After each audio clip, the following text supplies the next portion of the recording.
নমস্কার বন্ধুরা, tasty food lovers চ্যানেলে আপনাদের সকলকে স্বাগত। আমি রুম্পা নিয়ে এসেছি আপনাদের জন্য আজকে নতুন একটি রেসিপি, ফুলকপির পকোড়া। শীতের সন্ধ্যায় চা বা কফির সঙ্গে ফুলকপির পকোড়া কিন্তু খেতে দারুণ লাগে।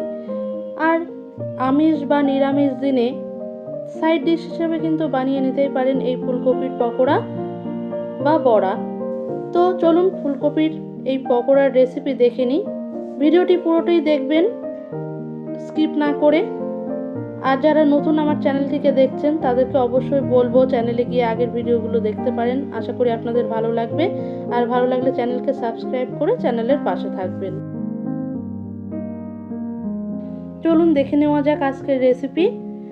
ফুলকপির পকোড়া বানানোর জন্য এখানে আমি মাঝারি সাইজের একটি ফুলকপি নিয়েছি। আর ফুলকপিটাকে ঠিক এরকম ছোট ছোট টুকরো করে আমি কেটে নেব।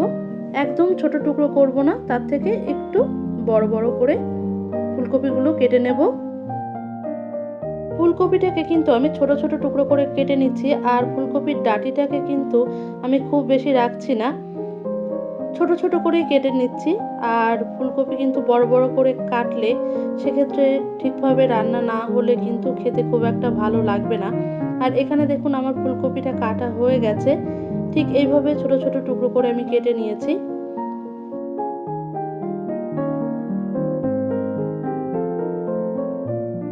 ফুলকপিটা ভালোভাবে ধুয়ে পরিষ্কার করে আমি একটি পাত্রে নিয়ে নেব। আর কিছুটা জল দিয়ে ফুলকপিটাকে ভাপিয়ে নেব। ভাপানোর সময় আমি সামান্য লবণ আর হলুদ দিয়ে দেব। এতে করে যদি কোনো পোকা থাকে সেটাও বেরিয়ে যাবে। ফুলকপিটাকে কিন্তু আমি খুব বেশি সময় এখানে সিদ্ধ করব না, 2 থেকে 3 মিনিট মতো আমি এখানে ভাপিয়ে নেব। আর যতক্ষণ হচ্ছে ফুলকপিটা ভাপানো ততক্ষণ আমি একটা ব্যাটার বানিয়ে নেব। ব্যাটার বানানোর জন্য এখানে আমি 1 কাপ পরিমাণ বেসন নিয়ে নিয়েছি। আর দিয়ে দিচ্ছি 2.5 চামচ চালের গুঁড়ো। আর দিয়ে দিচ্ছি পরিমাণ মতো লবণ, হলুদ, দিয়ে দিচ্ছি সামান্য চিনি, সামান্য বেকিং পাউডার, আর দিয়ে দিচ্ছি স্বাদ মতো লঙ্কা গুঁড়ো। সব উপকরণগুলো দিয়ে দেওয়ার পর ভালো করে এই শুকনো উপকরণগুলো মিশিয়ে নেব। মিশিয়ে ভালোভাবে রেখে দেব। আর এখানে কিন্তু ফুলকপিটা একদম পারফেক্টভাবে সিদ্ধ হয়ে গেছে, ভাপানো হয়ে গেছে। এটাকে আমি এখন গ্যাস অফ করে কিছুক্ষণ রেখে দেব। আর এখানে আমি ব্যাটারটা পুরোপুরি রেডি করে নেব। আমি এখানে অল্প অল্প জল দিয়ে ব্যাটারটাকে গুলিয়ে নেব, একবারে কিন্তু বেশি জল দেব না। ব্যাটারটা যতক্ষণে রেডি হচ্ছে অন্যদিকে আমি এখানে ফুলকপির টুকরোগুলোকে জল ঝরিয়ে নিয়েছি। এবার ফুলকপিগুলোকে হালকা করে ভেজে নেব। কড়াই গরম হয়ে গেছে, কড়াইতে দিয়ে দিচ্ছি সামান্য সরিষার তেল। তেলটা ভালোভাবে গরম হয়ে গেলে দিয়ে দেব ফুলকপির টুকরোগুলো। ফুলকপির টুকরোগুলো দিয়ে কিন্তু 2 থেকে 3 মিনিট আমি ফুলকপিগুলোকে হাই ফ্লেমে ভেজে নেব। ফুলকপিগুলো ভাজার সময় আমি কিন্তু কোনো রকম লবণ হলুদের ব্যবহার করব না, কারণ ফুলকপি সিদ্ধের সময় আমি লবণ ব্যবহার করেছিলাম। আবার যেহেতু ব্যাটারের মধ্যেও লবণ দিয়েছি সেজন্যই এই সময় আমি কোনো লবণের ব্যবহার করছি না। আর এখানে কিন্তু আমার ফুলকপিগুলো ভাজা হয়ে গেছে। ঠিক এরকম করেই হালকা করে ফুলকপিগুলোকে ভেজে নেব। আর এদিকে কিন্তু আমার ব্যাটারটা একদম রেডি। ভালোভাবে কিন্তু ব্যাটারটাকে ফেটিয়ে নিতে হবে। ঠিক এইভাবেই কিন্তু ব্যাটারটাকে রেডি করতে হবে। বেশি পাতলা বা বেশি ঘন হলে কিন্তু চলবে না। এবার ভেজে রাখা ফুলকপির টুকরোগুলো কিন্তু এই ব্যাটারের মধ্যে দিয়ে ভালোভাবে কোট করে নেব।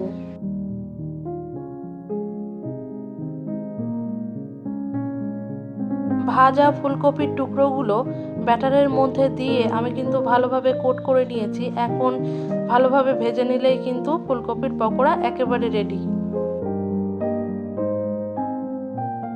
এবার প্রথম ব্যাচের ফুলকপির পকোড়াগুলোকে আমি ভেজে নেব।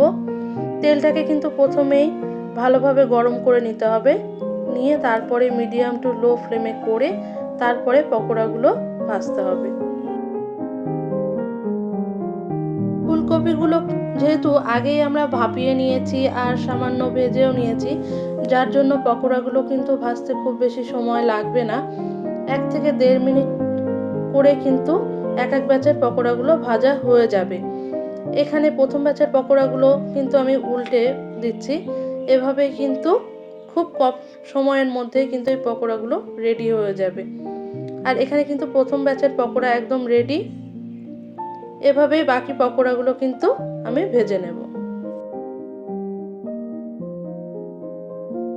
এই একইভাবে কিন্তু আপনার শীতের বিভিন্ন সবজি দিয়েও কিন্তু পকোড়া বানাতে পারেন।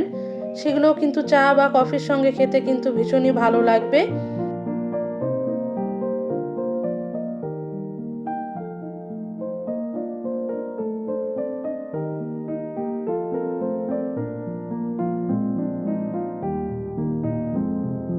একইভাবে কিন্তু দ্বিতীয় ব্যাচের পকোড়াগুলো আমি ভেজে নিচ্ছি। আর পকোড়াগুলো প্রথম পার্ট ভাজা হয়ে গেছে, এবার আমি উল্টে আবার ভেজে নেব।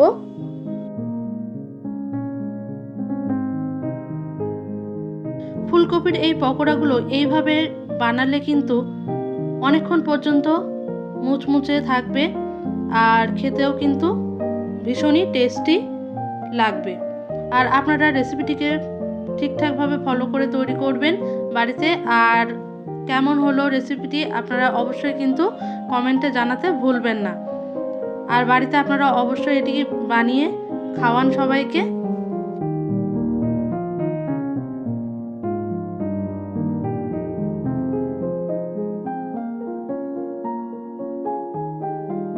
শীতের নানা রকম সবজি দিয়ে তৈরি ভেজ পকোড়া বা ভেজিটেবল পকোড়ার রেসিপি চ্যানেলে খুব শীঘ্রই আসতে চলেছে।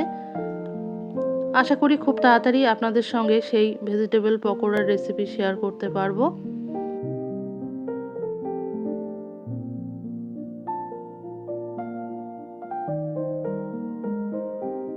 আজ আমার এই ফুলকপির পকোড়ার রেসিপি আপনাদের কেমন লাগলো অবশ্যই কিন্তু কমেন্টে জানাবেন। আর ভালো লাগলে বাড়িতে অবশ্যই ট্রাই করবেন।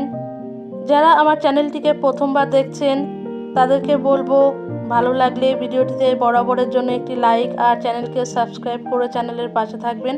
আর আপনারা চ্যানেলে গিয়ে আমার আগের ভিডিওগুলো দেখতে পারেন। আশা করি আপনাদের সকল রেসিপিগুলো ভালো লাগবে। ভিডিওগুলো ভালো লাগলে চ্যানেলকে সাবস্ক্রাইব করে চ্যানেলের পাশে থাকবেন। নিত্য নতুন রেসিপি দেখার জন্য সাবস্ক্রাইব করে চ্যানেলের বেল আইকনটিকে প্রেস করে রাখবেন। যখনই আমি কোনো ভিডিও আপলোড করব তার নোটিফিকেশন কিন্তু আপনি পেয়ে যাবেন। দেখা হচ্ছে অন্য কোনো রেসিপি নিয়ে অন্য কোনো ভিডিওতে। ততক্ষণ আপনারা ভালো থাকবেন, সুস্থ থাকবেন। ধন্যবাদ।